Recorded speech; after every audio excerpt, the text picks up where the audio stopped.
Sedni. Zůstaň. Tak je hodný. Další skupinou v disciplíně poslušnosti jsou cviky před psovodem. Sedni, lehni, staň. Začínáme s nimi až po procvičení těchto cviků u nohy. Psovod musí od počátku dbát na správnou práci s vodítkem a nesmí připustit po pocházení psa. Naprostá důslednost psovoda je i tady zásadou.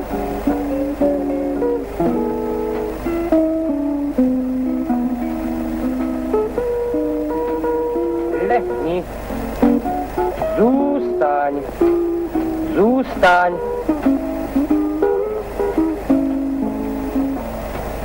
Lehni. Zůstaň.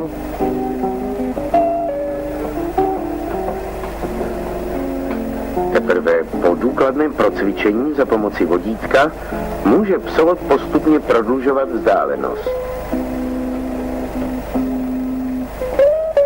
Staň. Zůstaň. Sedni.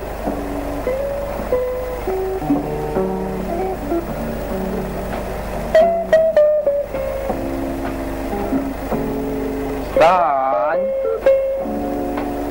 Zůstaň. Zůstaň. Tak je hodný. Aby nedošlo k vytvoření nežádoucí spojitosti, musí psovod pořadí cviků nepravidelně střídat.